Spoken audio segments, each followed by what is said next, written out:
We are on Daf Tzadi base, Amid base, on 92b, and as an introduction, 91b, and an introduction to the Gemara that we're about to learn. I'd like to point out a concept that Gemara is going to deal with. We're not allowed to carry across a domain. If I have a lot of smaller items in a larger vessel, do we go by the smaller items or by the larger vessel? So I have a basket full of produce. So I have a basket full of produce, and the question is, does the basket unify all the produce? And therefore, unless I've taken the entire basket out of one domain into the next domain, I haven't carried across the property line? Or do we say, no, each individual item in the basket, once it crosses the line, is going to be considered having carried out of the one domain into the next domain? That's the question the Gemara is going to deal with. This is 5-6 lines before the wide lines on 91b. Amar Chizkiya. So the Mishnah had said a basket full of produce. Amar Chizkiya. So Chizkiya explained, Lo shanu ela bekupa malei kishum edelim. Our Mishnah is talking about that the basket is full of gourd, zucchini, and items like that. And therefore, they're large items. And we can assume, since they may be laying flat inside the vessel, that unless the entire vessel is out, you can't assume that it's been carried out. And that's why there's an exemption. But if it's filled with mustard seed or poppy seed or sesame or even grapes, right, where they're individual berries, where each item is really small, and we can assume that even if half the basket is crossed the line, many individual items have crossed the boundary line. Chayiv, and therefore this person will be held responsible and have to bring a chatas offering on account of that they transgressed, even though that half the basket's still in the original property. Alma Kasavar. So from here we can see that Chizkiya's opinion is Eged Kli Losh Me'eged. The unification of the basket, the fact that the basket, the vessel that's containing this produce is not sufficient to count it all as one big item. Rather, each individual berry, each individual seed inside is going to count as a separate item, and therefore it's going to, as soon as one of those items has crossed the boundary line, that would be considered carrying across. However, Rabbi Yochanan says, no, our Mishnah, when it says it's exempt, is saying it's exempt even if it was full of poppy seeds, mustard seed, etc. And the reason is because the vessel unifies it. Until the entire vessel is out, you have not completed the transference from one property to the other, and it's not going to be chayiv. You're going to be exempt. So we see that the vessel does count as a unified item that way. However, our Mishnah doesn't seem to infer like either of these opinions. In other words, the Mishnah itself seems self-contradictory in what we can infer from there. It doesn't seem like Chizkiya because the beginning says because it says you will not transgress until you've taken it, the last line in the Mishnah, until you've removed the entire basket, seemingly that the entire basket has to be removed. And if you've just removed part of the basket, even though that some of the produce in there will now have crossed the line, it's going to be exempt. Time of the chalakupa, kala peris putter. But if you've moved an entire vest of fruit, that's not enough. It has to be the entire basket is out. Almakas of eged shmeik eged, and that we can infer from this last line in the Mishnah that the vessel binding the produce together works, and it considered one entity and not separate entities.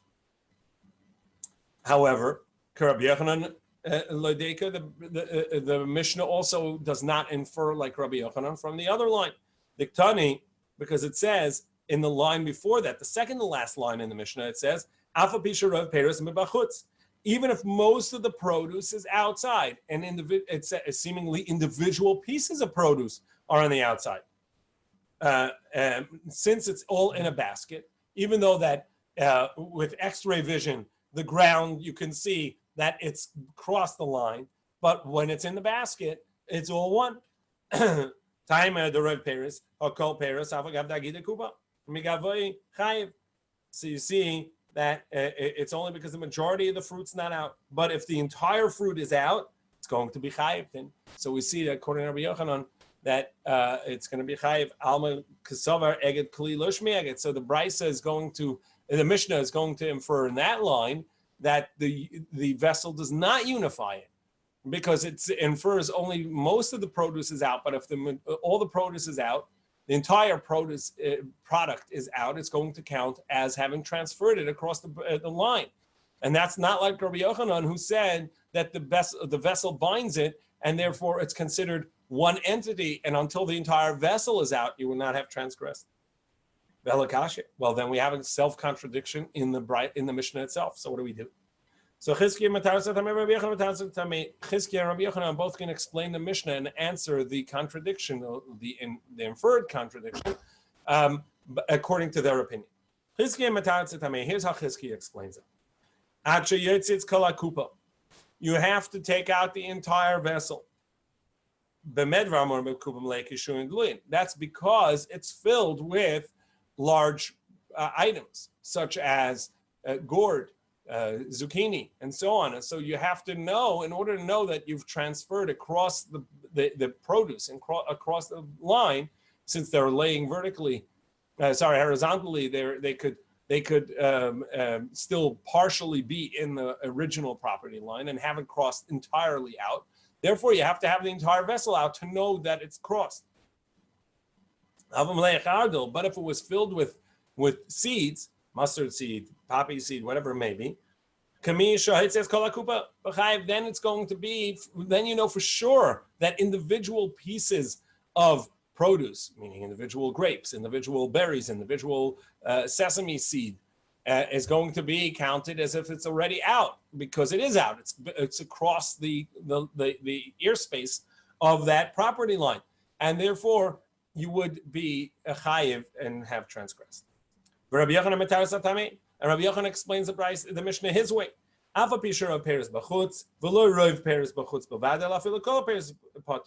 Even if most are produce out, but it doesn't mean most are out, that even if they're all out, until it's all out. Mesa we ask a question. Somebody took out a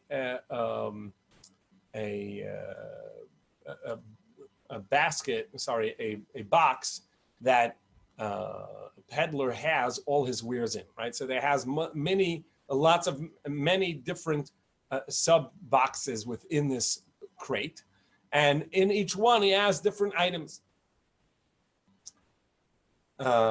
And so this is he's got different spices. And he puts it on the stoop in front of the house. Even though most of the spice types are outside of the house, they're going to be exempt until he takes it all out. So this seems to be proof. You have many different items in this box that the peddler shows his wares with, and most of the items are out already on the stoop. It's just partly, some of it is still in the house, and that will exempt him because the entire box seemingly is one, even though that individual boxes with the wares in them are going to be out. And the assumption was that it was ground up spices, and in each box you have its own spice, and therefore that's why it's a good question, because all the cinnamon, and ground up cinnamon, and all the ground up black pepper, and all the ground up whatever it may be, is already separate in each box, and only since some of the boxes are still in the house, he's going to be exempt, because therefore we see that the entire box has to be out of the house in order for you to transgress, even though individual items are already out. So the Gemara says, Kashri Lecheskia, that's a contradiction to Cheskia, who says that the vessel does not unite all the items. Cheskia says, he says, you're mistaken. That's not what we're talking about. What we're talking about is that it's still in the stalks. So you don't have little bits of rosemary. You have a rosemary stalk, and you don't have just a ground up cinnamon. You have a full stick of cinnamon bark, and therefore the issue is that maybe some of it is not yet, since it lays horizontally in this box. Therefore, not all of it is out, and that's why he's going to be exempt. So to review the concept is you have to, in order to transgress carrying, you have to take something out of a private domain into the public domain, or vice versa, wherever, move it out of the space it was in. But if you have a basket, or in this case, a peddler's box that have many different items in it and smaller items, the individual items have already crossed the line, but the entirety of the basket has not. Will that count as having transferred, and one is obligated to bring a chatas offering because they've transgressed? Or do we say no, since it's not, the basket itself is not entirely out, it's not going to count as having transferred? So that's this discussion. We're going to try and prove it from another discussion, and we need a little bit of an introduction to this. Somebody steals on Shabbos. So if they steal on Shabbos, they have to acquire the item and in a way that will transgress Shabbos, and then they've transgressed Shabbos. They acquire it in a way that it does not yet transgress Shabbos. They have acquired it, so they've stolen, but they've not transgressed Shabbos. What difference does it make if they coincide and they transgress Shabbos and stealing at the same time? Because we have a concept, Kollel b'derabamine. That means if somebody is punishable two ways in court, in Beis Din, a lesser and a more severe punishment. We don't do double jeopardy. They get the more severe punishment, and that's it. So if somebody steals or somebody, let's say, murders, okay, so they kill, and at the time that they kill, they also tear a garment, right? So they get the death penalty, plus they have to pay for the damaged clothing. So Allah is, that's a double jeopardy. Look, we just go with the more severe punishment, and that's it. And therefore, they would be exempt from payment for damages on account of that they get the death penalty. Somebody breaks Shabbos with two witnesses, it's a death penalty. So there's an application of Kollel b'derabamine when somebody breaks Shabbos, and in fact, even if there aren't two witnesses, since it is a capital crime, therefore, they get Kollel b'derabamine, and if they steal, and at the moment, if simultaneous to breaking Shabbos, they also steal, then Kollel b'derabamine. However, if it's a subsequent sin, first they stole, and then they break Shabbos, or vice versa, then they would not be exempt, because they're two different transgressions, and each one can be adjudicated separately. So you can have the stealing one and the breaking of Shabbos at the other time. That's the concept of this Gemara. So we're going to look and see if the acquisition is not happening at the same time as the theft. So Masiv Rav Beivai bar Abai. Rav Beivai, the son of Abai, asked the question and trying to analyze this concept that we had. Does the entire basket have to be transferred across lines in order to acquire, in order to transgress Shabbos? Hagonav Kisba Shabbos. Somebody steals a money pouch on Shabbos. Chayiv is going to transgress Shabbos and still has to pay for the theft. Why is that? Because at the time that he acquires the theft, he's not yet transgressed Shabbos. And only the transgression of Shabbos only happens afterwards when he leaves the house. But as soon as he's picked it up, which is a form of acquisition, he's acquired it as a theft. However, but if he never picked it up, he was just dragging it out. So since he's dragging it out of the house, the dragging itself is is not yet an acquisition. When will he have acquired it? When he pulls it far enough that it's outside, it leaves the property. But as soon as it begins to leave the property, he's already acquired it because he's outside the property and he's pulling it out, he'll acquire. Putter, but he's going to be exempt. Why? Because at the moment that he steals it, meaning when he crosses the line, is the moment that he acquires the item. So kamle b'derabba, at that moment that he breaks Shabbos, he is acquiring theft, and he gets the more severe punishment, and that's it. Shari iser geneva v'isser Shabbos b'ager, because the moment of theft and the moment of Shabbos is at the same. Now, so Rav Beva says, well, I got a problem with that because if we say that a vessel counts as one entity in regards to carrying on Shabbos, so when will this person have transgressed stealing the item? The money inside, right? That's the item he's stealing. When is that going to transgress Shabbos? Only when the entire pouch is out of the house, because each and every coin inside has to be out of the house. Kadem le'isa geneva le'isa Shabbos, so then he can acquire it earlier, as soon as it gets to the door to the doorway of the house, and he pulls across a little bit, he's acquired. But he's not going to transgress until the entire pouch is out. So each coin and each item he can acquire as each one comes across as definitely for acquisition. He acquires it as soon as each individual item is out of the house, each coin inside there. But for the transgression of Shabbos, the entire pouch has to be out, according to you, Rabbi Yochanan. And therefore, since the Brisa says that they are actually do coincide, Rav Beva says, I have good proof that each individual coin inside the vessel is acquired as when it passes the threshold, and not the entire pouch. So the Gemara responds and says, of course, if he pulled it out with the opening of the pouch at the front, you are right. Since at any point he can reach in and take a coin out, so that's already in his possession. It's considered his possession. It's considered a theft.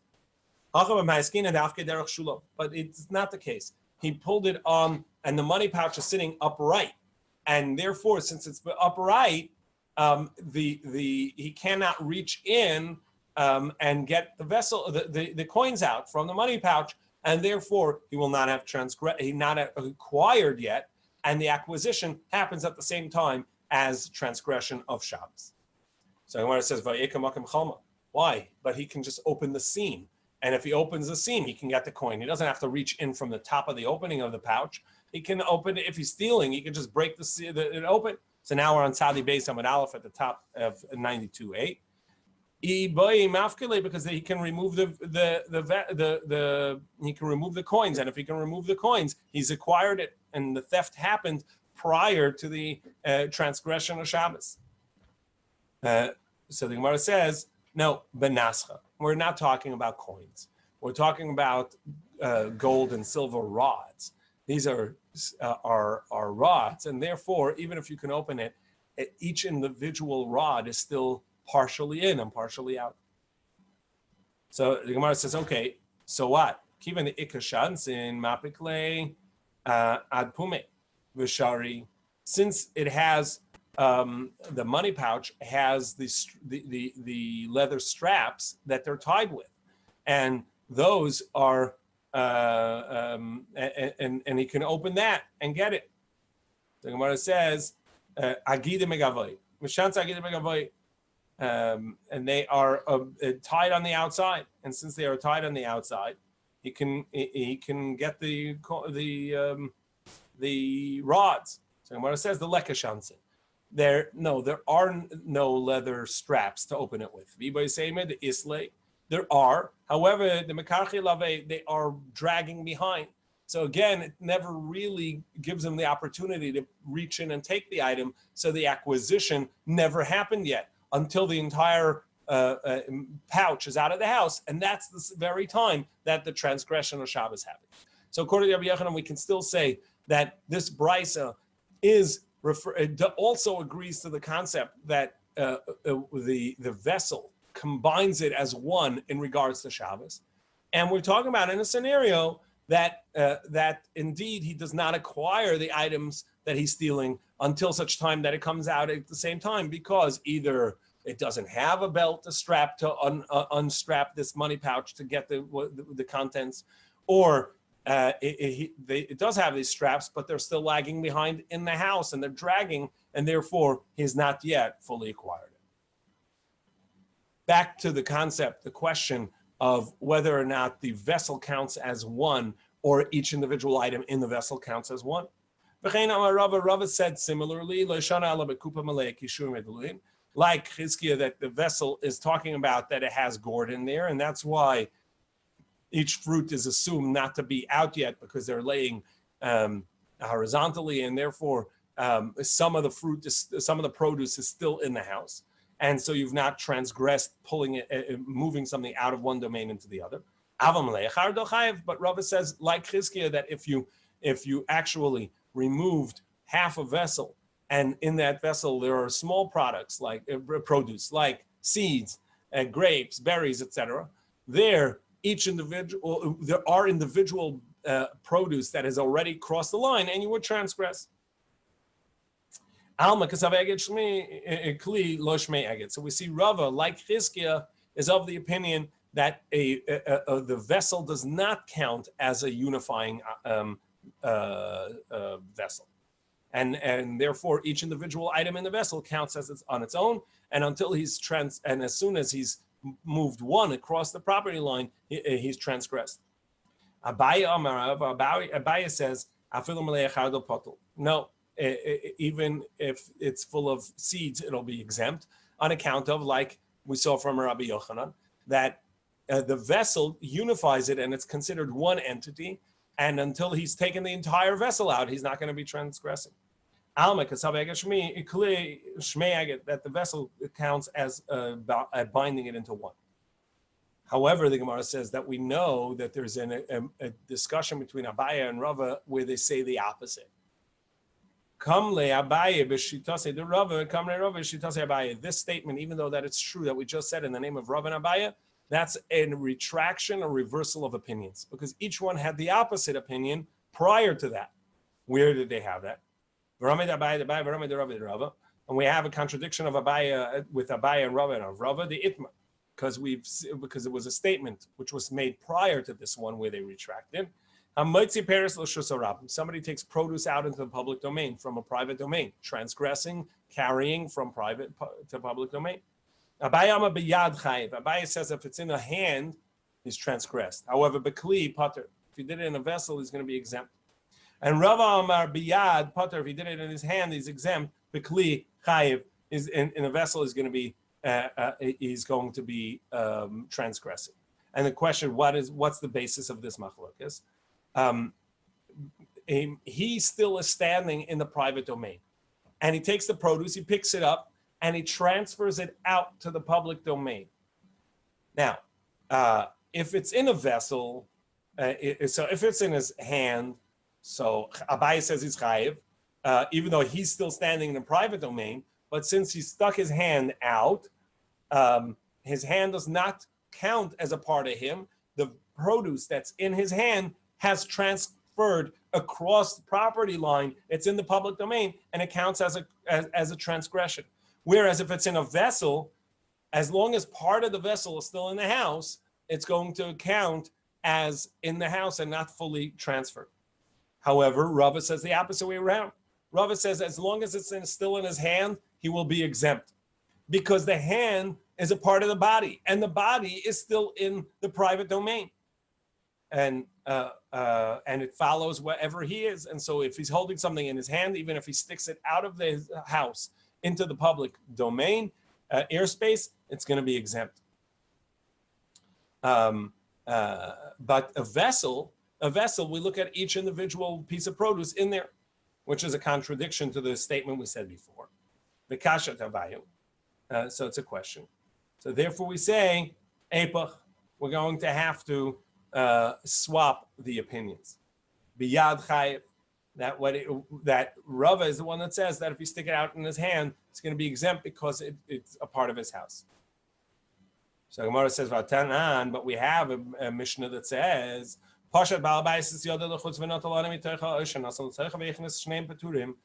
first Mishnah that we learned in the Shabbos 3 months ago said this: if I stick my hand out, I'm in the inside, and I stick my hand out, and a poor man takes something out of my hand, nobody's transgressed.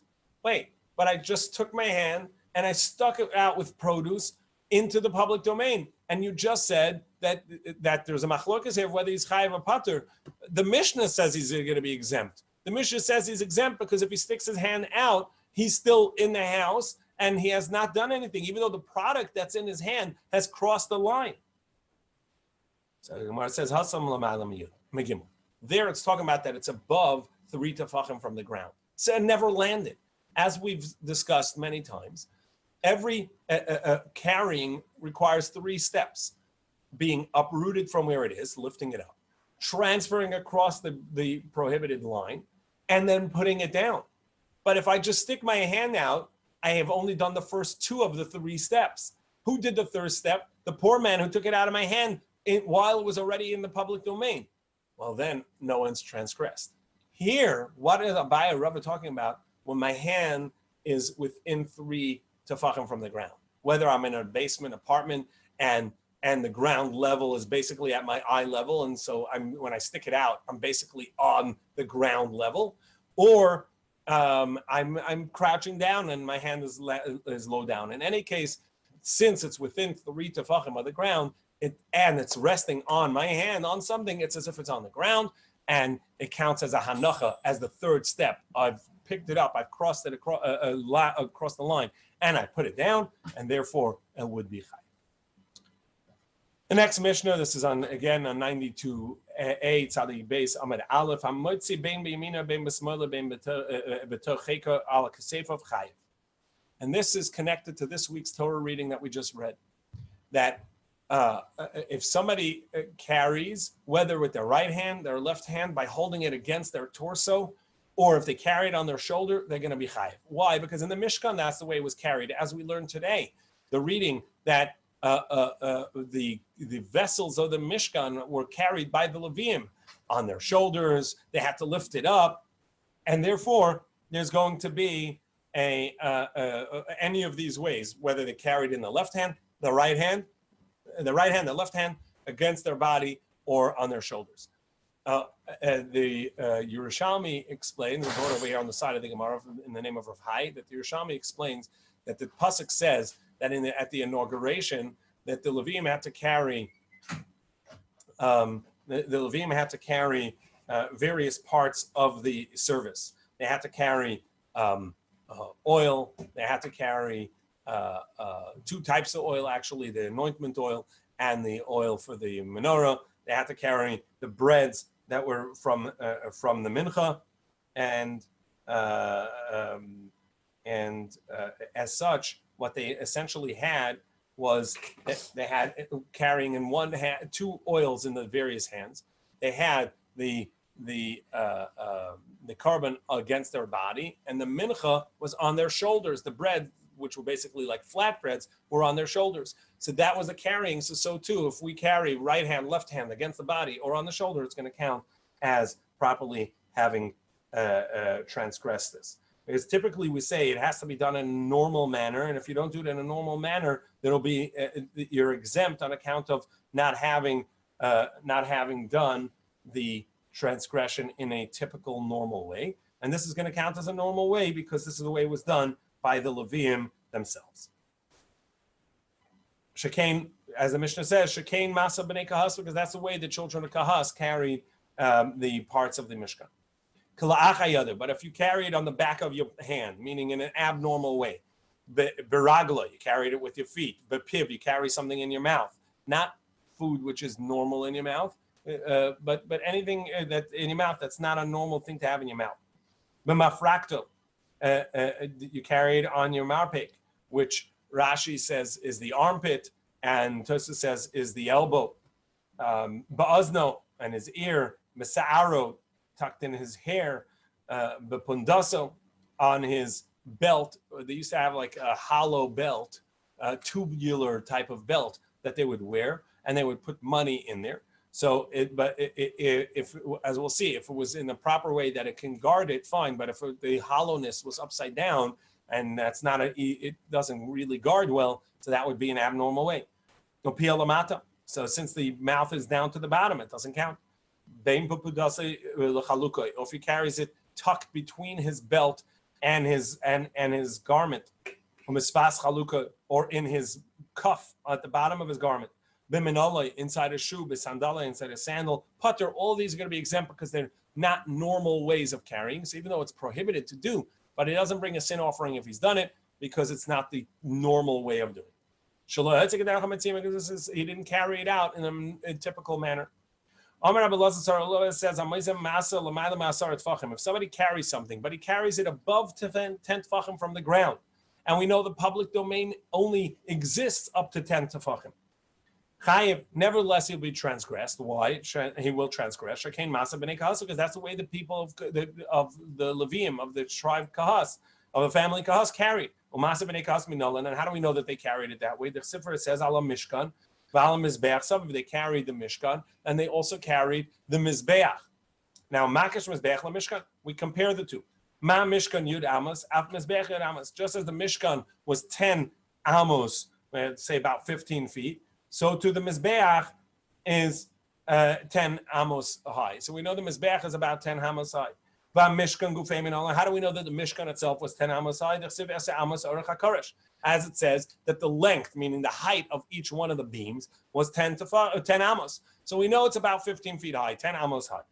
And it says, we know that the Mishkan was covered by Moshe with the curtain, with this cloth curtain that he used as a covering of the Mishkan, which tells us that Moshe Rabbeinu was able to do that, which means he was 10 amos high. Rav said Moshe Rabbeinu parsa, he's the one that spread the curtain over the top. So you see that the Levim were 10 amos high. Ugamiri chaltuna the midli b'matusa tilta mila'el tre tilti milatachas. Anytime you carry something upright, you're going to carry it if you're going to carry it in a stable way, 2/3 of it is going to be below the rods. So they would basically carry it on rods on the shoulders, and 2/3 are hanging below and 1/3 above, and that's the proper weight balance. So if it's 10 amos high and a third is above, that means 3 1/3 amos are above, meaning 6 and 2/3 are below. But that leaves us with more than 10 tefachim, which is an amma and a half, because this is more than 3 amma. So it was hanging down way above the 10 tefachim of the ground, and yet it's considered carrying. So too, carrying for Shabbos. Or we can learn it from the ark. The Amar Mar, as we learned, Aron Tisha, the ark was 9 tefachim high. The kaporas tefach, and the lid, the cover of the ark, was another tefach. Arekanyud, that's 10 tefachim. Ugamir the chaltuna the middle metusa the motus and tilta meleo tilta melora. Anytime you're carrying things on rods like the aron, so you would have 2/3 hanging below and 1/3 hanging above. With tilta melora ishtakach the lamayla, you'd have it, and that for sure again. Since it's only 10 tefachim high and you're lifting it up shoulder height, and 2/3 are only 2/3, meaning only 6 and 2/3 of the ark of tefachim of the ark is hanging below the shoulders, which means that it's above 10 tefachim off the ground. It's more than an amma and a half off the ground. Moshe. Why don't we learn it from Moshe himself? Why do we need to say that the Levium carrying it were this way? Just say Moshe himself was carried his stuff higher. Dilma Moshe shiny. Perhaps Moshe is different. As we said in as we learned that the Shekhinah only rests on a prophet that it is wise and strong and wealthy and tall. On account of that, he shouldn't need anybody else, so that he's not biased in his service and his prophecy. And therefore, maybe Moshe was different, but the Levium themselves carried even lower, and that's why we said this. If somebody carries something on his head, that counts as a normal carrying and is going to be chayiv. Why? Because the people of Hutzal would carry that way. So the Gemara says, why did they determine what's normal? Anshe Hutzal, Ruba de Alma, the people of Hutzal are the majority of the world. Why are we following what they consider, what they do? Eliyet ma'achitma. Rather, this is what we say.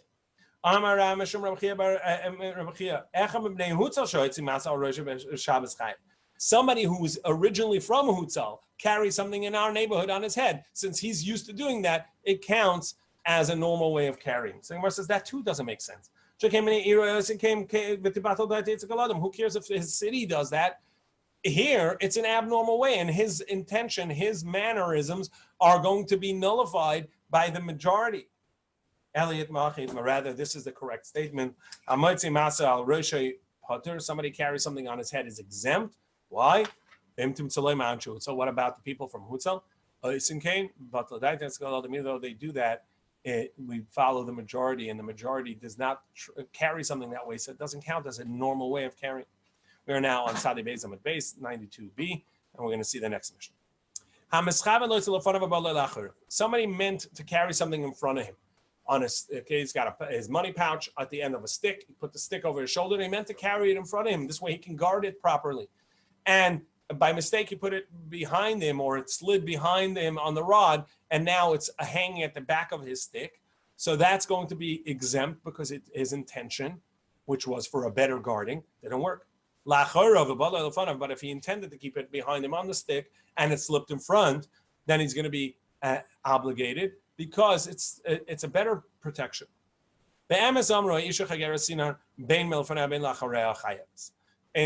the halacha is, when we say be'emes, it means in truth, which means that's the halacha, that a woman can wear an apron or some type of skirt or something that they would wear, which would revolve around. In other words, even though it started off in the front, it would turn to the back or vice versa. And therefore, it's going to count as a normal way of wearing it. And if they're carrying something in there, it's going to count as chayiv, as transgressing. Because it's normal for it to turn from back to front and vice versa. And Rabbi Yehuda says also the people that would carry out messages, written messages, they would bring scrolls on behalf of the king to various places. They have pouches in the front and runs to the back, and that's normal, and therefore it counts as having transgressed a normal way of carrying. So I already told you in the Mishnah the reason that the back and front is going to be distinct is on account of that it's a greater protection, but in the Mishnah it doesn't say so. So the Gemara asks, what's the distinction? Why, if I meant to carry something in front and it slid to the back, that's no good. That doesn't count as carrying. But if I intended it to be in the back and I carried it in the front, it counts as carrying. Maishno, what's the distinction? What, my intent didn't happen. Also, when I meant to carry it in the back and it ended up in the front, my intent didn't happen.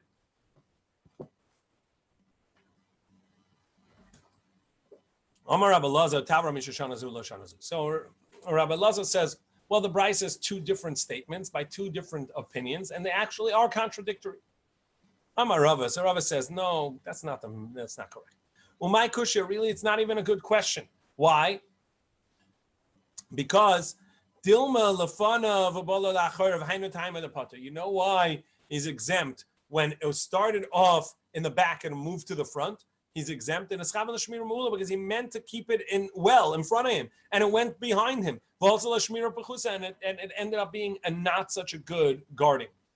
However, but if he meant to keep it behind him, and then it slid to the front of him, you know why he's held accountable for that, and it's considered transgression. Because he intended a weaker type of guarding behind him. He doesn't know who's going to pickpocket, and it ended up in front of him. We can watch it. So then his intent is to carry it, and he's carrying it, and it's actually even in a better position. Elamai kushya. So then what? Yeah, that's so obvious. So what's even the question? Rather, the inference of the Mishnah was a question. The inference is that if he intended to keep it in front of him and it slid behind him, he's going to be exempt. Inferring, if he intended behind him and it was indeed behind him, he's going to be obligated because his intent happened and he didn't care so much to watch it well. But let's look at the next line. If he intended to keep it behind him and it slid in front of him, he's going to be obligated, seemingly only because it's still, now at least he has a good guarding. But if he put it behind him and remained behind him where it's not guarded well, we can infer that would be exempt. To that,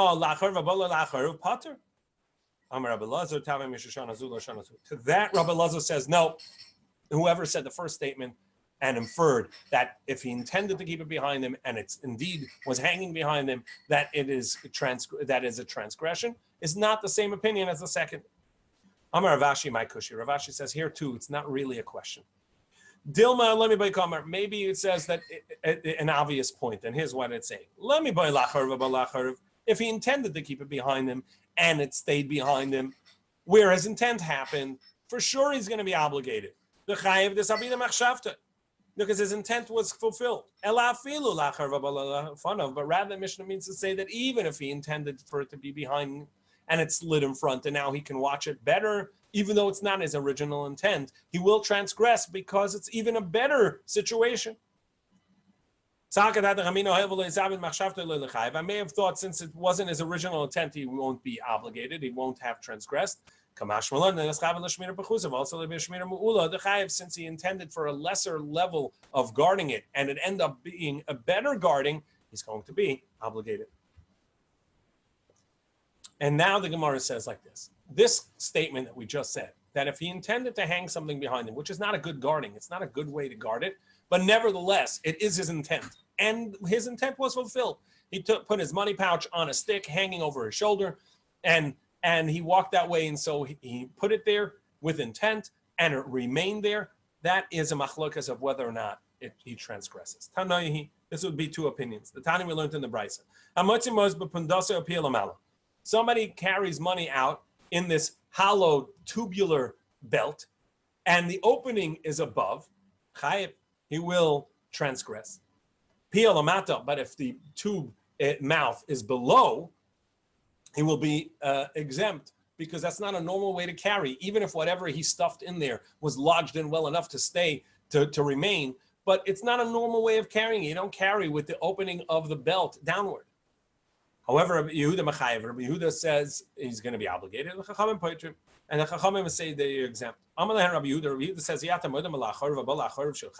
so they say to Rabbi Yehuda, Rabbi Yehuda says to them, don't you agree, even though that this is not a very healthy way of guarding the item because it could fall out, but the same is with your shoulder. If you put your money pouch on your bag, on your stick, over your shoulder, anybody can steal it from behind you. And yet, even though it's not a good way of guarding it, it's what your intent is, and you carried it, so you're going to transgress. So too in the belt. Who cares whether it's a good guarding or not? But you have you have an item in the belt, and it worked. And the Chachamim respond to him. If you carry something on the back of your palm, is that going to count as even though I'm balancing it? That's not a normal way of carrying it. It carried on my foot. That's not a normal way of carrying it, and everybody agrees they're exempt. I said one thing, they said another thing. I couldn't respond to them. They couldn't respond to me. Now, the Gemara analyzes this. Since Rabbi Yehuda says, don't you agree? A stick with a pouch behind my back. Well, that was my intent. I'm going to transgress. And the Chachamim didn't respond to that. Mechlal the Patri Rabbanan would seem that the Rabbanan say that you're exempt in that case. So Gemara says, how can that be? Would you say that, Rabbi Yehuda, therefore we can infer that if I carry something on the back of my palm, on my foot, that would count as carrying? Of course not. As our Mishnah said, that if it's on the back of your palm or the back of your hand, you're going to be exempt. So that can't be it. So rather we have to say this. If you put it on your money pouch on a stick over your shoulder, that was your intent, and you actually carried it that way, that counts as transgression. Your intention was fulfilled. You carried it, you're going to be chayav. However, if you carried it in an abnormal way on the back of your palm, on your foot, everybody says that's exempt. Everybody agrees that's not a normal way of carrying. So where is the machlokas? The only machlokas is if you had this money pouch, this belt that was upside down, and the opening was at the bottom. If one says, so what? The point is that you carried something. Who cares if it didn't guard it well? But we're not talking about what's a good protection for the item. We're talking about what's carrying, and you carried, and it's no worse than your shoulder and behind your shoulder. The other says, no, that's like carrying it in an abnormal way. Nobody carries something in an upside down pouch.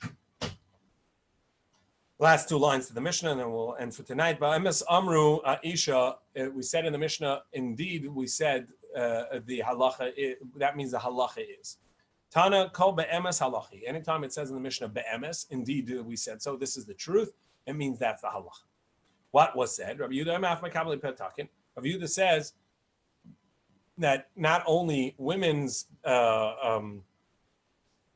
aprons or whatever this garment, the sinar is, can sort of roll from the back to the front and back and forth, and therefore it's not an abnormal way of carrying. Same is for Makabli Petakin, those that bring out the letters from the king.